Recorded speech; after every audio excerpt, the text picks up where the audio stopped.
नमस्कार दोस्तों। अभी जो ठंड का सीजन चल रहा है इसमें आपने देखा होगा आपके घर के बच्चों को, बड़ों को, सभी को सर्दी खांसी की समस्या होती है क्योंकि अचानक जो शुष्क ठंडी हवाएं चलती है उससे बॉडी एकदम से एडजस्ट नहीं हो पाती, जिसके रिजल्ट में सर्दी होना, खांसी होना ये कॉमन प्रॉब्लम है जो हर घर में पाई जाती है।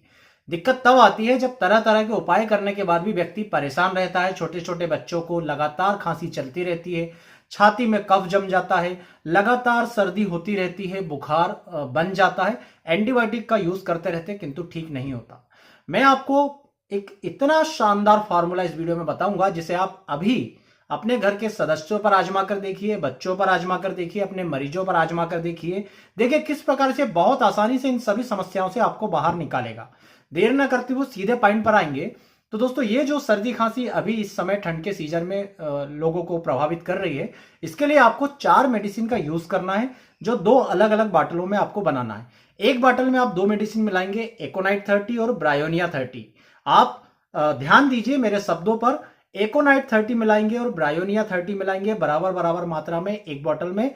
दूसरी बोतल में आप मिलाएंगे एंटिमटाट 30 और इपिकाक 30, ये भी बराबर बराबर मात्रा में दूसरी बोतल में मिलाएंगे। अब इनका रोल क्या है?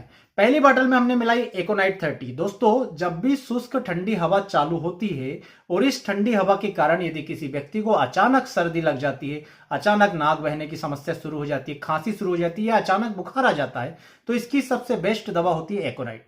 दूसरी दवा है दोस्तों इसमें ब्रायोनिया 30। तो यही चीजें यदि अचानक ना होकर के धीरे धीरे हुई हो, जैसे किसी व्यक्ति को ठंडी हवा लगने के बाद अचानक बुखार नहीं आया, पहले उसे नाक बहने की शिकायत चालू हुई, छींके आने की शिकायत चालू हुई, धीरे से थोड़ी सी खांसी आ गई, धीरे से कफ जमा होना शुरू हो गया, उसके बाद धीरे से बुखार आया, तो इस प्रकार की समस्या हुई तो ब्रायोनिया 30 काम करती है। तो एक बोतल में हम एगोनाइट 30 और ब्रायोनिया 30 मिलाएंगे बराबर मात्रा में।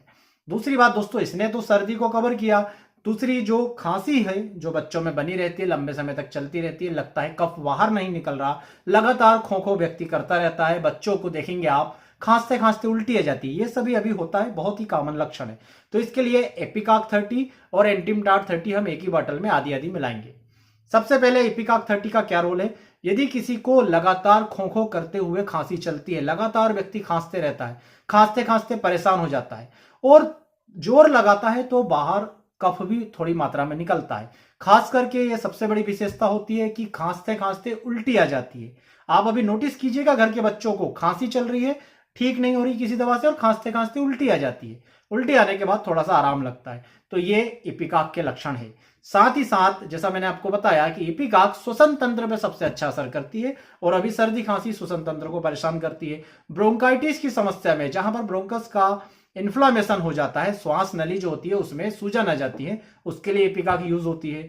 तो इन सभी लक्षणों के कारण यदि व्यक्ति को न्यूमोनिया हो गया हो, सांस लेने में समस्या आ रही हो, तो इपिकाक इन सभी लक्षणों पर काम करती है, इसलिए इसमें इपिकाक मिलाई।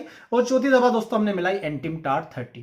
एंटिमटाट 30 कहां यूज होता है? आप देखेंगे बहुत सारे लोगों को इस मौसम में कफ अंदर जम जाता है, लगातार घड़ घड़ की आवाज सुनाई देती है, काफी कोशिश करने के बाद भी वो व्यक्ति थूकता है या कोशिश करेगा तो भी वो कफ बाहर नहीं निकलेगा, कफ अंदर फंसा रहेगा, ऐसा लगेगा उसे कि उसके अंदर पावर ही नहीं है कि अंदर के कफ को वो बाहर निकाल पाए।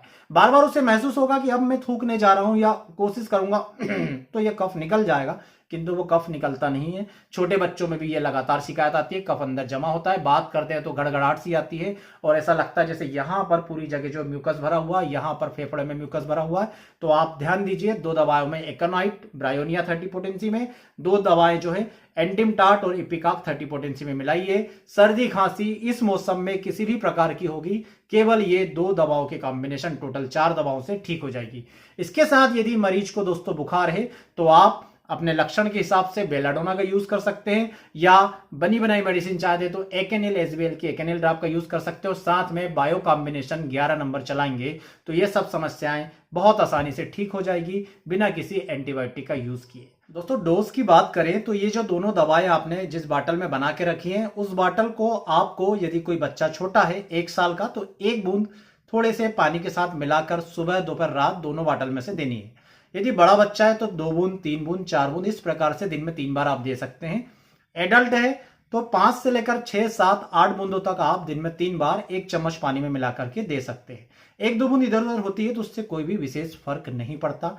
आप बिना किसी टेंशन के, बिना किसी समस्या के इन दवाओं का उपयोग कर सकते हैं। तो दोस्तों, इन दवाओं को यूज कीजिए और देखिए किस प्रकार से होम्योपैथी आपके लिए चमत्कार की तरह काम करती है। उम्मीद करूंगा वीडियो में दी गई जानकारी से आपको लाभ होगा। वीडियो पसंद आए तो प्लीज वीडियो को लाइक जरूर करें, चैनल को सब्सक्राइब करें। आप सभी का बहुत बहुत धन्यवाद। जय हिंद, वंदे मातरम।